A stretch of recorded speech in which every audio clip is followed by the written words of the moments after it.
Newton's law के next lecture में हम आज स्टडी करेंगे स्यूडो फोर्स के बारे में। स्यूडो फोर्स क्या होता है बच्चों? वर्ड मीनिंग देखो, स्यूडो का मतलब होता है फेक। स्यूडो यानी फेक। स्यूडो फोर्स मतलब हो जाएगा आपका फेक फोर्स, यानी कि ये कोई actual, not a real force, it's not a real force. कोई भी फोर्स नहीं होती है ये। उससे पहले इसकी डिटेल में जाने से पहले हम स्टडी करते हैं इनर्शियल फ्रेम ऑफ रेफरेंस। यानी कि इनर्शियल फ्रेम ऑफ रेफरेंस क्या होता है? Inertial frame of reference, which is at rest or moving with constant velocity. वो फ्रेम ऑफ रेफरेंस जो या तो रेस्ट पर है या फिर कांस्टेंट वेलोसिटी से मूव कर रहा है, यानी कि आप कह सकते हो कि उसका एक्सेलरेशन जीरो है। वो कैसा फ्रेम कहलाएगा? Inertial frame of reference. ये होगा इनर्शियल फ्रेम। दूसरा है non inertial frame of reference. Non inertial क्या होगा? इसका जस्ट अपोजिट हो जाएगा। इसका एक्सेलरेशन जीरो था, इसका एक्सेलरेशन नॉन जीरो हो जाएगा। यानी कि frame which is accelerating, acceleration is not equals to zero. अगर कोई फ्रेम एक्सेलरेटेड है तो उसको बोलेंगे नॉन इनर्शियल, और अगर कोई एक्सेलरेटेड नहीं है तो उसको बोलेंगे इनर्शियल। अब बच्चों, हमने जो न्यूटन्स लॉ पढ़े हैं वो सिर्फ कहां वैलिड है? They are valid only in inertial frame of reference. वो इन non inertial frame of reference में वैलिड नहीं है।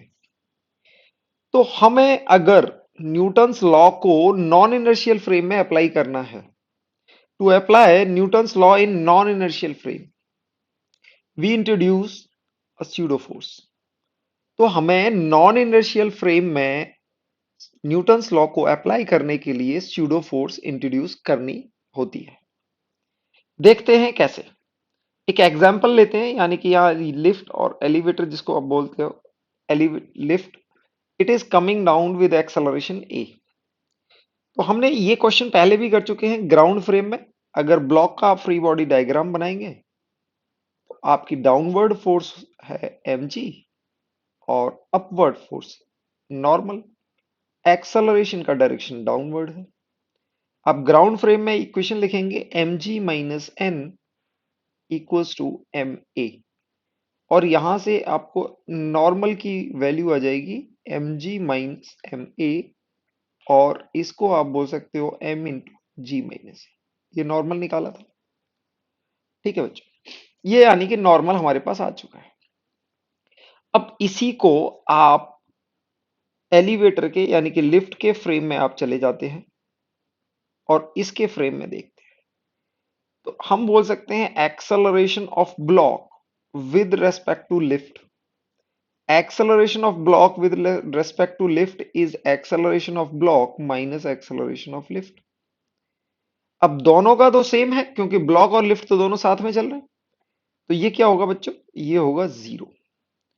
तो अब इसको हम विजुलाइज करते हैं with respect to in the elevator frame.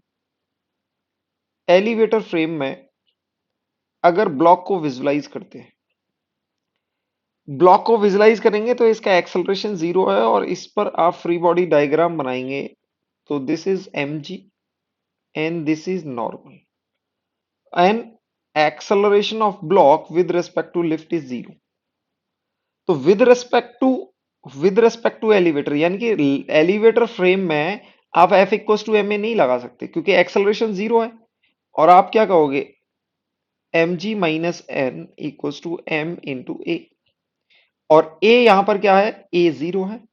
तो एम जी और एन बराबर होने चाहिए, एम जी और एन बराबर होने चाहिए, बट ऐसा नहीं होता है क्योंकि एन की वैल्यू हम ऑलरेडी देख चुके हैं कि एन की वैल्यू आपकी एम टाइम्स जी माइनस ए होती है। तो अगर ये न्यूटन्स लॉ आप लिफ्ट के फ्रेम में अप्लाई करते हैं तो आपको एन की गलत वैल्यू यानी कि एम जी के बराबर आ जाएगी। तो इसका थोड़ा सा मैनिपुलेशन करना होता है। तो हमने क्या कहा कि लिफ्ट कैसा है? एक नॉन इनर्शियल फ्रेम है। कैसा फ्रेम है? Non inertial. Non inertial frame में हमने क्या करना होता है? हमने एक स्यूडो फोर्स लगानी होती है। स्यूडो फोर्स लगाएंगे और बच्चों स्यूडो फोर्स इसको देख लो आप, स्यूडो फोर्स जो रहेगी उसको मैं पी एस से दे रहा हूं। This will be minus times मास जिस पर भी आप लगा रहे हैं into acceleration of the reference frame. Reference frame यानी कि आप देखो इस, आप कहां से देख रहे हो, एलिवेटर फ्रेम से देख रहे हो। एलिवेटर फ्रेम से देख रहे हो तो आपका एक्सेलरेशन नीचे है, तो इस पर एक फोर्स लगेगी जो कि m इंटू इसका मास लेंगे और एक्सेलरेशन फ्रेम का लेंगे। m इंटू ए एक फोर्स लगा दोगे जिसको आप स्यूडो फोर्स बोलोगे। यहां पर एक्सेलरेशन डाउनवर्ड डायरेक्शन में तो स्यूडो फोर्स अपवर्ड डायरेक्शन में रहेगी। हम स्यूडो फोर्स को क्या लिख सकते हैं, F P S pseudo force equals to minus times acceleration, ये आ जाएगी। और ब्लॉक का आप एफ बी डी देखेंगे तो यहां पर आप एफ पी एस यानी कि स्यूडो फोर्स अपोजिट डायरेक्शन में, क्योंकि एक्सेलरेशन है, रेफरेंस फ्रेम का एक्सेलरेशन डाउनवर्ड डायरेक्शन में है तो फोर्स अपोजिट डायरेक्शन में लगेगी। और मास किसका आएगा, जिस ऑब्जेक्ट को हम लगा रहे हैं, एम जी डाउनवर्ड लगेगी और नॉर्मल रिएक्शन अपवर्ड लगेगी। अब हम with respect to in elevator frame, elevator frame में अगर बात करें तो यहां पर आप देखेंगे कि इसका एक्सेलरेशन जीरो है, तो हम बोल सकते हैं upward force N plus F P S minus M G equals to M into acceleration of block with respect to lift. यानी कि आपने ये जो इक्वेशन है F equals to M A, अब ए हमने विद रिस्पेक्ट टू लिफ्ट लिया है और ये हमें पता है जीरो है, ये जीरो है तो हम बोल सकते हैं एन की वैल्यू क्या आ जाएगी, M G minus F P S. और एफ पी एस की वैल्यू बच्चों क्या है, M G minus M A. तो आपके पास एन की वैल्यू वही आ गई है जो आपको इनिशियल कंडीशन में यानी कि ग्राउंड फ्रेम में आई थी। तो बस आपने एक एक्स्ट्रा फोर्स इंट्रोड्यूस की है जिसका नाम है स्यूडो फोर्स। तो आपने ग्राउंड फ्रेम में जो नॉर्मल निकाला था वो क्या था, एम इंटू जी माइनस ए। तो स्यूडो फोर्स इंट्रोड्यूस करने के बाद, स्यूडो फोर्स लगाने के बाद आपका एन आपको वही मिल गया है जो आपको ग्राउंड फ्रेम में मिला था। जैसे एक एग्जांपल के थ्रू और देखते हैं। सपोज करो this is a trolley moving in horizontal direction with acceleration A. Okay, तो यहां पर हम पहले देखते हैं टेंशन को। ग्राउंड फ्रेम में देखेंगे तो देखो एम जी लगेगा डाउनवर्ड डायरेक्शन में और इसका एक टेंशन है, तो टेंशन का एक कंपोनेंट ये आपका थीटा रहेगा, ये कंपोनेंट टी कॉस थीटा और सॉरी टी साइन थीटा और upward component T cos theta. तो अब आप ये कह सकते हो देखो acceleration of mass, acceleration of mass in Y direction is zero. ये ब्लॉक अगर सॉरी ये स्ट्रिंग में एम मास बंधा हुआ है और ये ट्रॉली के साथ एक्सेलरेट कर रहा है, तो यहां पर हम बोल सकते हैं वाई डायरेक्शन में कोई एक्सेलरेशन नहीं है। वाई डायरेक्शन में एक्सेलरेशन नहीं है क्योंकि ये ट्रॉली के साथ मूव करेगा, ना तो ये ऊपर जाएगा ना ही नीचे आएगा, ये एक ही इसकी इक्विलिब्रियम पोजीशन होगी। तो हम बोल सकते हैं वाई डायरेक्शन में एक्सेलरेशन जीरो है, तो upward force equals to downward force, equals to downward force. Upward force कितनी है बच्चों, T cos theta. Downward force कितनी है, एम जी। करेक्ट, ये फोर्स आ गई, हमारा बैलेंस हो गया। और हम बोल सकते हैं T sine theta equals to M into A. तो यहां से अगर आप टी की वैल्यू निकालोगे यानी कि स्क्वायर करके ऐड करोगे तो टी की वैल्यू आपके पास आ जाएगी M into G square plus A square root, ये वैल्यू आ जाएगी। अब इसको बच्चों स्यूडो फोर्स से हम देखते हैं। इसको स्यूडो फोर्स से हम कैसे देखेंगे, स्यूडो फोर्स से देखो अगर ये ट्रॉली है यानी कि दिस इज अ ब्लॉक या मास बोलेंगे, mass M with respect to trolley, with respect to trolley is at rest. ये कहां पर होगा, रेस्ट पर होगा अगर ट्रॉली के रेफरेंस में देखें। तो हम बोलेंगे एक्सेलरेशन ऑफ ब्लॉक या mass with respect to trolley is zero, definitely. तो यहां पर हमें अब इंट्रोड्यूस करनी होगी स्यूडो फोर्स, क्योंकि ये कैसा है, ये कैसा है, trolley is trolley is non inertial frame. Non inertial क्यों है, क्योंकि ये एक्सेलरेटेड है। तो यहां पर F equal to M A लगाने से पहले आपको स्यूडो फोर्स लगानी होगी।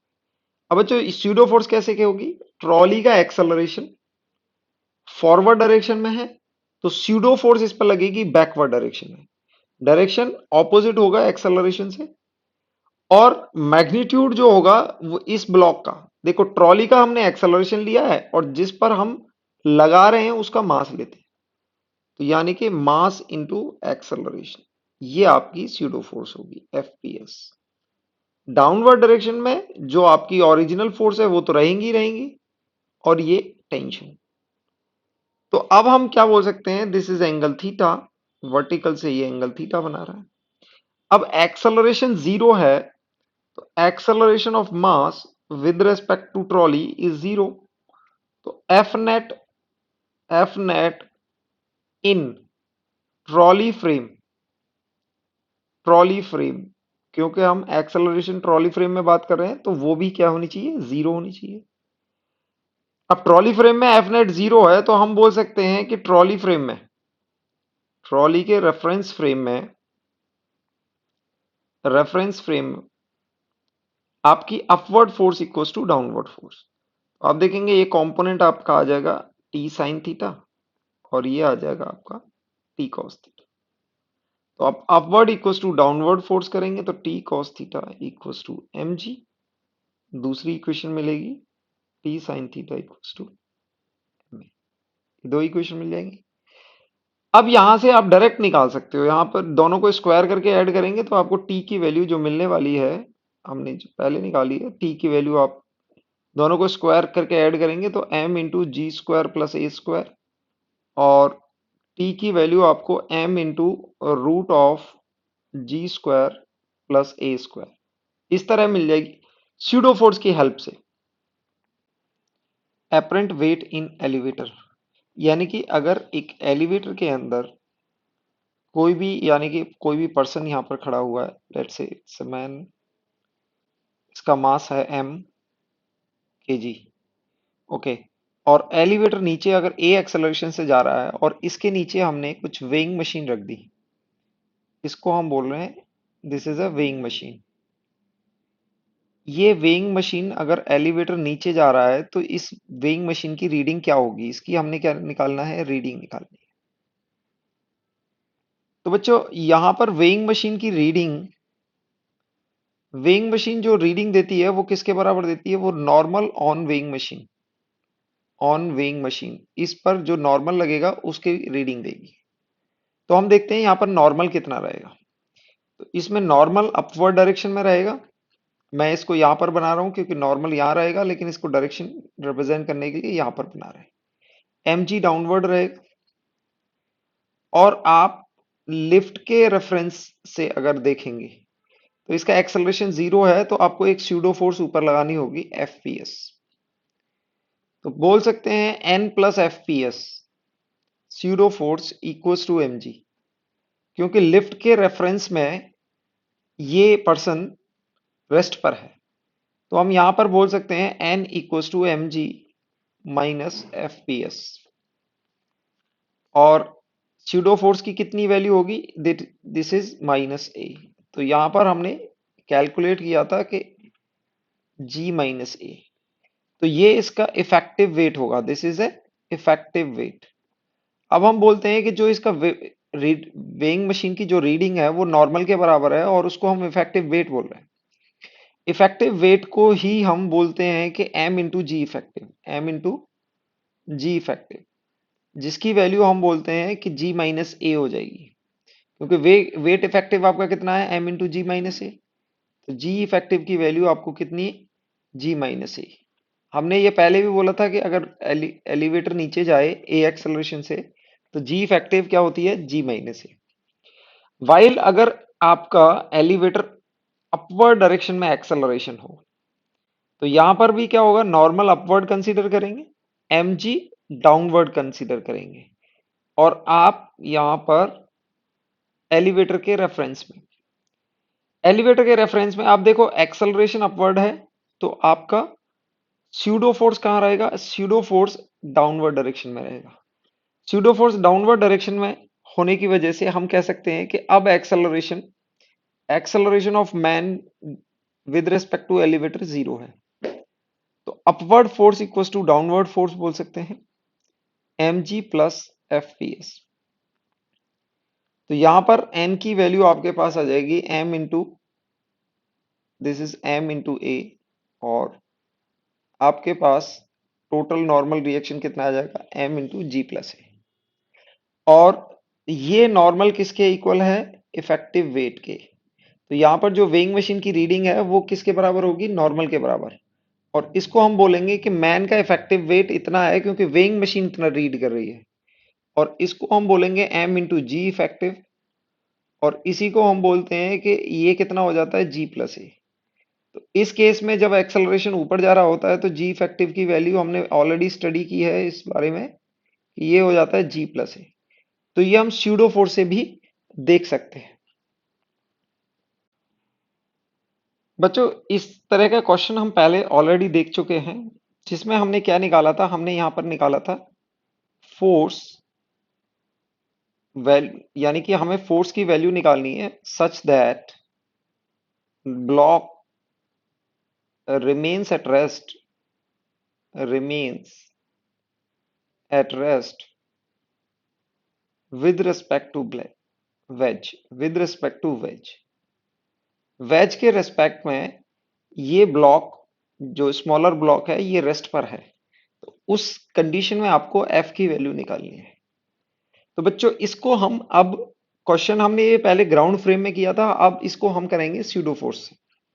स्यूडो फोर्स से बच्चों कैसे करेंगे, देखो यहां पर अगर आप फोर्स अप्लाई करोगे फ्रॉम राइट टू लेफ्ट, तो पूरे सिस्टम का जो एक्सेलरेशन होगा from right to left, acceleration A होगा। अब यहां पर आप देख रहे हैं कि this block is not moving with respect to wedge के रिस्पेक्ट में ये मूवमेंट नहीं कर रहा है। तो अगर आप इसको वेज के रिस्पेक्ट में देखें, अब वेज कैसा है, देखो reference frame, wedge frame, wedge reference frame, wedge reference frame inertial होगा, नॉन इनर्शियल होगा, क्योंकि एक्सेलरेटेड है तो कैसा मोशन होगा, non inertial, non inertial frame होगा। अब जब भी नॉन इनर्शियल फ्रेम होगा तो हम क्या बोलेंगे, हम यहां पर अगर न्यूटन्स लॉ लगाने हैं तो आपको स्यूडो फोर्स इंट्रोड्यूस करनी पड़ेगी, और वो किस तरह से करनी पड़ेगी ये देखते हैं। अगर आप किसके फ्रेम में जा रहे हो, वेज के फ्रेम में, किसके फ्रेम में जा रहे हैं, वेज के फ्रेम में, और वेज का एक्सेलरेशन क्या है, ए टुवर्ड्स लेफ्ट। तो हमने किस पर लगानी है, स्यूडो फोर्स ब्लॉक पर लगानी है, किस पर लगानी है, ब्लॉक पर। तो यहां पर ये ब्लॉक पर एक एक्स्ट्रा स्यूडो फोर्स आ जाएगी एफपीएस, ये टुवर्ड्स राइट आएगी क्योंकि एक्सेलरेशन लेफ्ट में है और इसकी डायरेक्शन टुवर्ड्स राइट होगी, ऑपोजिट आती है। जो भी रेफरेंस फ्रेम का एक्सेलरेशन होता है उससे ऑपोजिट डायरेक्शन में आपकी स्यूडो फोर्स आती है, और इस स्यूडो फोर्स की वैल्यू होती है जिस ब्लॉक पर लगा रहे हैं उसका मास, और जो रेफरेंस फ्रेम है उसका एक्सेलरेशन एम ए, ये होगी। अब इस पर बाकी हम फोर्सेस बना लेते हैं, यानी कि ये नॉर्मल रिएक्शन होगी और ये mg। तो अब यहां पर हम इसका फ्री बॉडी डायग्राम बना लेते हैं। ये ब्लॉक डाउनवर्ड डायरेक्शन में इस पर mg होगी, हॉरिजॉन्टल डायरेक्शन में ma, और प्लेन के परपेंडिकुलर डायरेक्शन में नॉर्मल रिएक्शन। आप ये देख सकते हो यहां पर एंगल थीटा होगा। अब हम इसमें बोल सकते हैं कि ये ब्लॉक सिर्फ हॉरिजॉन्टल डायरेक्शन में मूव कर रहा है, तो वर्टिकल डायरेक्शन में मूव नहीं कर रहा है। तो स्यूडो फोर्स हमने कहां लगा दिया, राइट के डायरेक्शन में, राइट के डायरेक्शन में लगा दिया। अब इसका एक्सेलरेशन इसके फ्रेम में, यानी कि वेज के रेफरेंस फ्रेम में इसका एक्सेलरेशन ना तो इस डायरेक्शन में होगा ना इस डायरेक्शन में होगा, यानी कि फोर्सेस बैलेंस होंगी।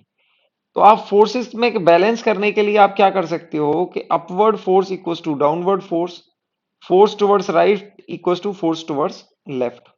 यानी कि वेज के रेफरेंस फ्रेम में हम एन के अगर कंपोनेंट लिए, एन के कंपोनेंट ले सकते हैं एन साइन थीटा। वेज के रेफरेंस में ये एम ए यानी कि स्यूडो फोर्स और आ जाती है, और टोटल एक्सेलरेशन हो जाता है जीरो। तो हम बोल सकते हैं sigma F net is zero with respect to wedge. Wedge के फ्रेम में टोटल फोर्स इस पर क्या होनी चाहिए, जीरो। क्योंकि अगर वेज के रेस्पेक्ट में देखोगे तो इसका कोई भी मोशन नहीं होगा, तो ये रेस्ट पर दिखाई देगा। रेस्ट पर है तो ये सारी फोर्सेस इक्वल होंगी। तो हम बोल सकते हैं M G equals to N cos theta और M A equals to N sine theta. तो आप यहां से दोनों को डिवाइड करके आपको G by A equals to cot theta मिल जाएगा, और यहां से एक्सेलरेशन की वैल्यू आपको जी टेन थीटा मिल जाएगी। क्या मिल जाएगी, जी टेन थीटा। एक्सेलरेशन मिलने के बाद, आपको एक्सेलरेशन मिलने के बाद फोर्स की वैल्यू आप क्या बोल सकते हो, फोर्स की वैल्यू आप लिख सकते हो टोटल मास, क्योंकि टोटल मास एक ही एक्सेलरेशन जा रहा है इनटू एक्सेलरेशन। तो हम बोल सकते हैं एम प्लस एम, और एक्सेलरेशन की वैल्यू क्या है, जी टेन थीटा। तो आपने देखा हमने स्यूडो फोर्स से ये ए टेन थीटा कैसे निकाला, इसमें हमने फोर्सेस बैलेंस कर दी। यहाँ F equals to M A नहीं लगाते, यानी कि upward force equals to downward force, force towards left equals to force towards right. Equilibrium की कंडीशन लगाते हैं और उससे यहाँ पर हमारे पास एफ की वैल्यू आ जाएगी। बच्चों एक क्वेश्चन देखते हैं, ये बहुत ही अच्छा क्वेश्चन है और अच्छे लेवल का क्वेश्चन है, इसको ध्यान से देखो। क्वेश्चन में पूछा हुआ है find the acceleration of the block and the ways in the situation given in the figure. यहाँ पर एक वेज दिया हुआ है जिसका मास है कैपिटल एम, और एक ब्लॉक दिया हुआ है जिसका मास है स्मॉल एम, और they are released from rest. Question में ऐड कर सकते हैं they are release from rest, they are release from rest, यानी कि रेस्ट से सिस्टम को छोड़ा गया है, तब इन दोनों के एक्सेलरेशन क्या होंगे।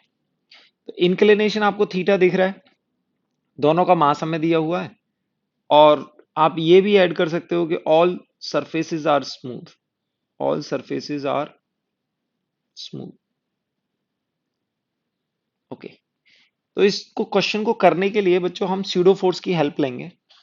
तो पहले हम देखो होगा क्या कि ये ब्लॉक नीचे स्लाइड करेगा, नीचे स्लाइड करेगा तो यहाँ पर एक नॉर्मल रिएक्शन इस ब्लॉक की आएगी, और नॉर्मल रिएक्शन का एक हॉरिजॉन्टल कंपोनेंट इस वेज पर लगेगा।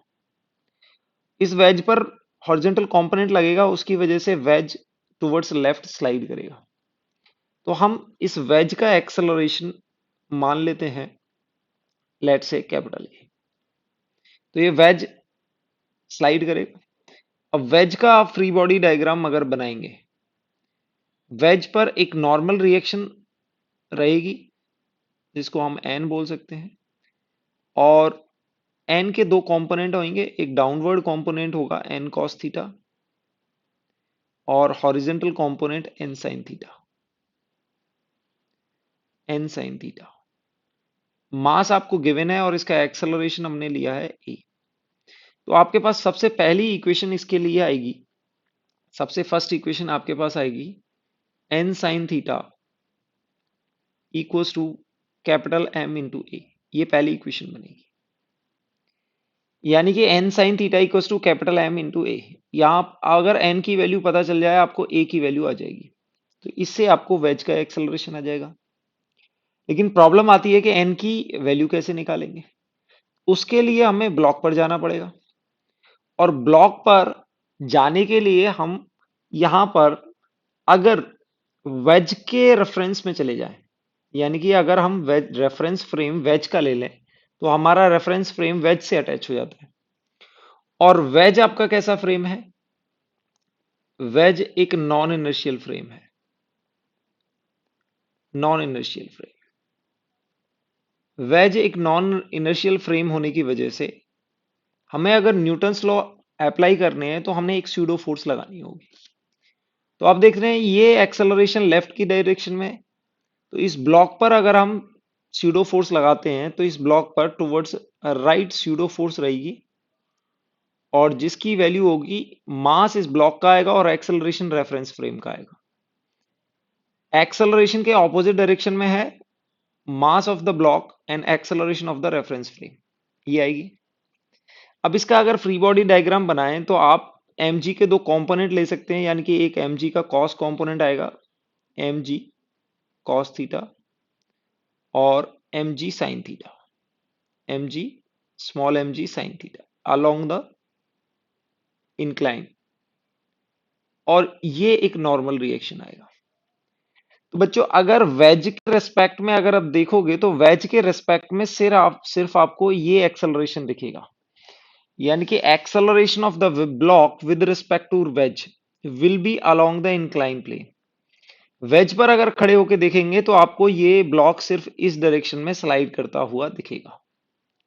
तो यानी कि अगर वेज के रेस्पेक्ट में एक्सेलरेशन निकाल रहे हैं तो वो इस डायरेक्शन में आएगा, इसको नाम दे रहे हैं हम ए आर, यानी कि रिलेटिव एक्सेलरेशन। अब क्योंकि इसका सिर्फ एक्सेलरेशन इस डायरेक्शन में होगा तो वर्टिकल डायरेक्शन में इसकी फोर्सेस बैलेंस्ड होंगी। तो आप अगर इसको देखें तो ये एंगल यहां पर थीटा बनाएगा, ये एंगल थीटा बनाएगा। तो जो स्यूडो फोर्स है इसके दो कंपोनेंट हो जाएंगे। हम दूसरा एक फ्री बॉडी डायग्राम बना लेते हैं जिसमें हम इसको पॉइंट मास मान लेते हैं। इसका मास हो गया m, ये नॉर्मल रिएक्शन की डायरेक्शन हो गई, और ये आपको mg cos थीटा मिल गया। इस डायरेक्शन में आपका एक्सेलरेशन है और आप इसको mg sin थीटा लिख सकते हैं। ये आपको स्यूडो फोर्स मिली है fps, जिसकी वैल्यू है m इंटू कैपिटल A, और आप देखेंगे ये एंगल थीटा होगा और ये वर्टिकल डायरेक्शन है, ये एंगल भी थीटा होगा और ये एंगल भी थीटा होगा। इस डायरेक्शन में यानी कि along the incline down the incline इसका एक्सेलरेशन है ए आर। ये ब्लॉक है आपका जिसका मास है m। अलोंग द इंक्लाइन अगर आप इक्वेशन लिखेंगे तो उसके लिए ये फोर्स जो है इसको आपको रिजॉल्व करना पड़ेगा। इसको रिजॉल्व करने के लिए दो डायरेक्शन में आप एक इस डायरेक्शन में लेंगे, इसमें आ जाएगा एम ए साइन थीटा, और अलोंग द इंक्लाइन इसका कंपोनेंट आएगा M capital A cos theta. तो डाउन द इंक्लाइन में अगर आप यहां पर देखेंगे तो आपके पास दो फोर्स हैं, that is M G sine theta और दूसरी हो गई एम ए कॉस थीटा। इसको फोर्स की तरह ट्रीट करेंगे। Total force equals to mass into acceleration हम लिख सकते हैं। एक्सेलरेशन है रिलेटिव एक्सेलरेशन ए आर। यहां पर ये दूसरी इक्वेशन आएगी। अगर आप सब मास को कैंसिल कर देते हो तो आपके पास ये सिंपल इक्वेशन आ जाएगी, G sine theta M M cancel हो जाएगा plus A cos theta equals to A R. ये इक्वेशन आ जाएगी। ठीक है बच्चों, अब इसका एक्सेलरेशन सिर्फ इस डायरेक्शन में है, तो ये वर्टिकल डायरेक्शन में यानी कि along the normal forces balance होंगी। इस डायरेक्शन में एक्सेलरेशन है नहीं, जीरो है। तो यहां पर हम ये कंक्लूड कर सकते हैं थर्ड इक्वेशन में अपवर्ड फोर्स आप देखोगे यहां पर दो फोर्स है, नॉर्मल और एम ए साइन थीटा। तो ये हम बोल सकते हैं upward force equals to normal plus M A capital M A sine theta equals to M G cos theta. ये हम बोल सकते हैं। ये आपकी थर्ड इक्वेशन बनी है। तो आपके पास तीन इक्वेशन आ चुकी है। फर्स्ट इक्वेशन ये आ चुकी है, सेकेंड इक्वेशन ये आ चुकी है, और थर्ड इक्वेशन ये आ चुकी है। अब यहां पर वन बाय वन हम तीनों इक्वेशन को सॉल्व करेंगे। तो आप देखो बच्चों, अगर आपके पास नॉर्मल की वैल्यू आ जाए, नॉर्मल की वैल्यू आ जाए तो यहां से आप नॉर्मल की वैल्यू निकाल सकते हैं। ठीक है, हम कैसे निकाल सकते हैं? यहां पर आप अगर आप देखेंगे ये ए आर की वैल्यू आपके पास आ चुकी है, ए आर की वैल्यू आ चुकी है, इसका हम कोई यूज नहीं करने वाले हैं। यहां पर ए कॉस थीटा की वैल्यू अगर आपके पास आ जाए तो ए आर की वैल्यू आ जाएगी। इन दोनों इक्वेशंस को देखो, इसमें सिर्फ एक वेरिएबल ए है और एन है, इसमें भी एन और ए है, यानी कि इन दोनों इक्वेशंस को हम सॉल्व करें तो यहां से कैपिटल ए की वैल्यू मिल जाएगी और उसको हम यहां पुट कर देंगे। तो थर्ड इक्वेशन को नहीं रखते हुए हम सिर्फ ये दो इक्वेशन लेते हैं, ये दो इक्वेशन लेते हैं, सॉरी सेकेंड इक्वेशन को नहीं देते हैं, सिर्फ हम फर्स्ट और थर्ड इक्वेशन लेते हैं।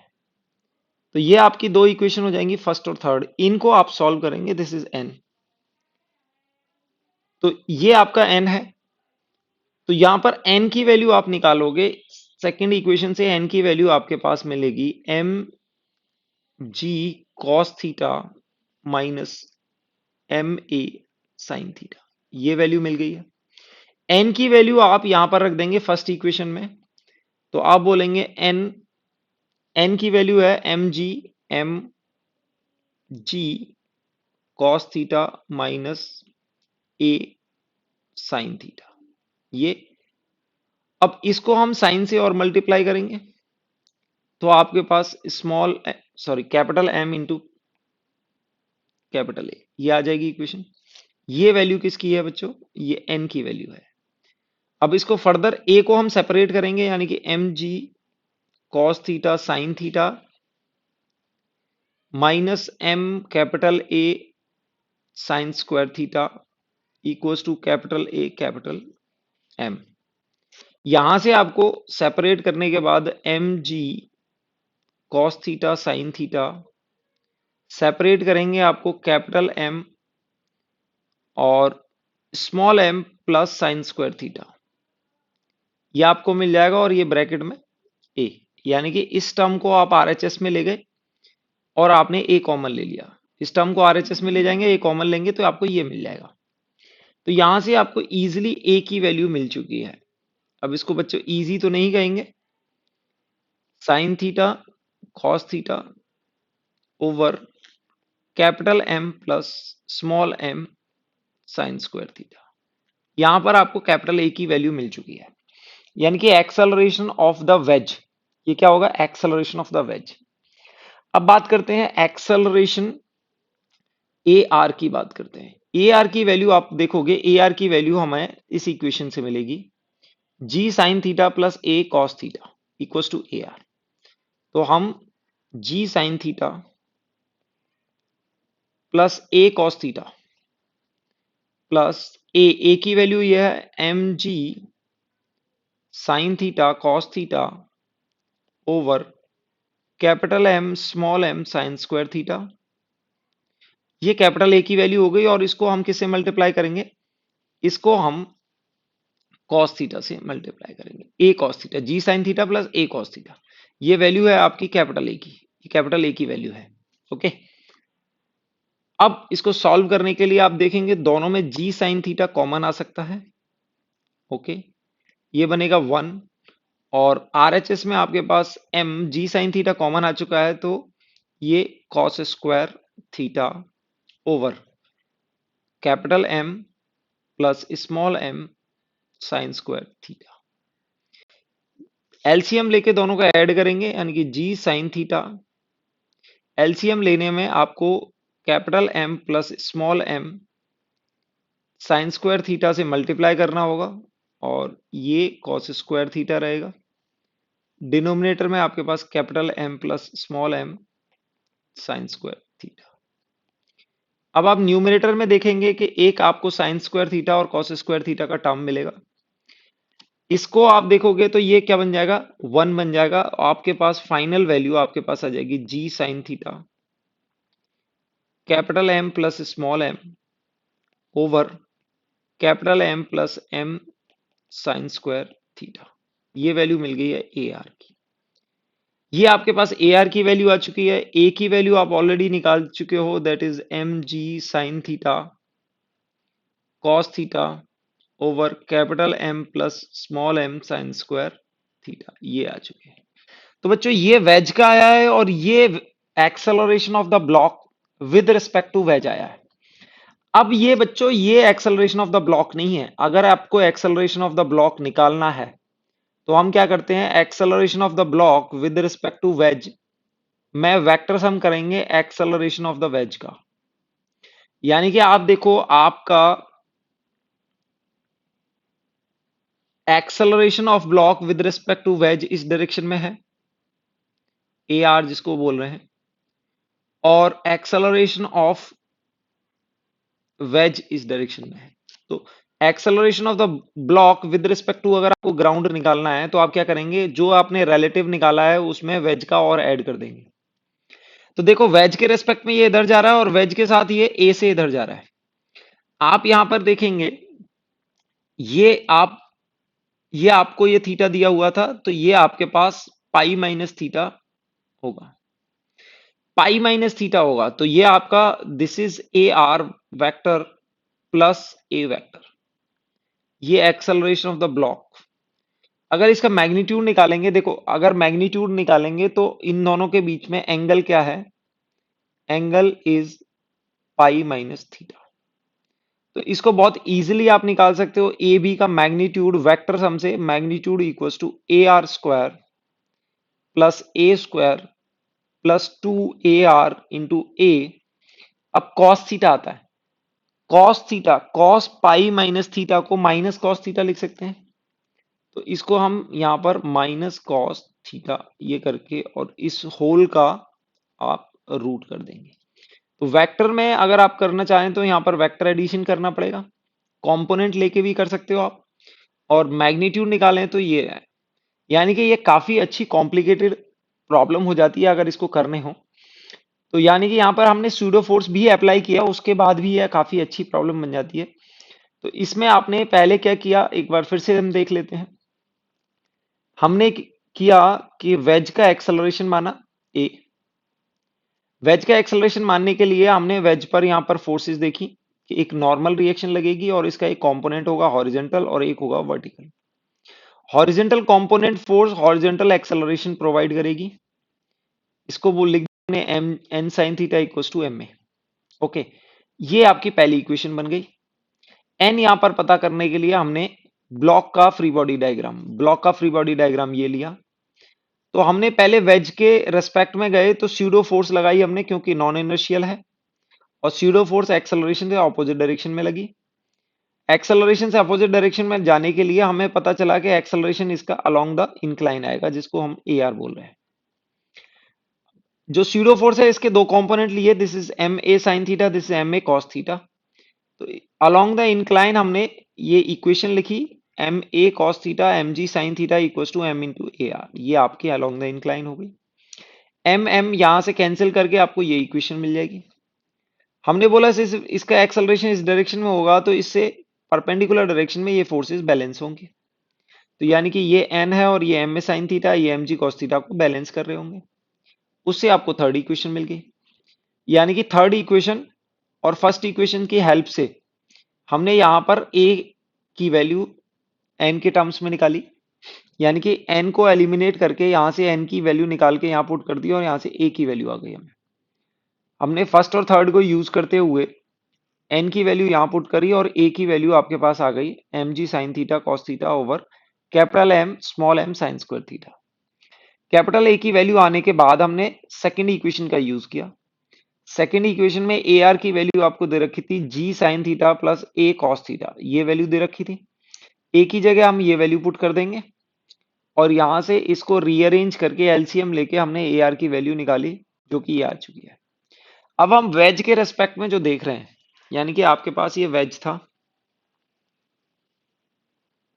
वेज के रेस्पेक्ट में आपका ये ब्लॉक,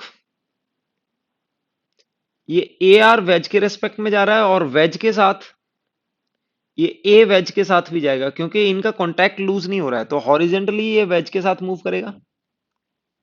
ओके, वेज के साथ कांटेक्ट बनाया हुआ है और वेज के रेस्पेक्ट में ए आर मूव करेगा, तो टोटल एक्सेलरेशन इसका ए तो हॉरिजेंटल हो जाएगा और इंक्लाइन प्लेन पर ए आर हो जाएगा।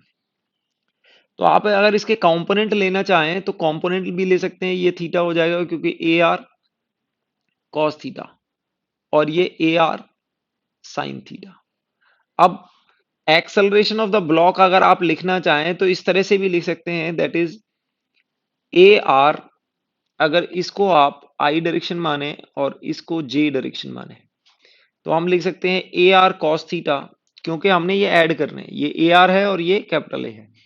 ए आर कॉस थीटा ये कंपोनेंट ले लिया, ए आर कॉस थीटा माइनस ए हॉरिजेंटल डायरेक्शन में आ जाएगा ये ए आर कॉस थीटा और ये आ जाएगा ए आर साइन थीटा, ये ए है।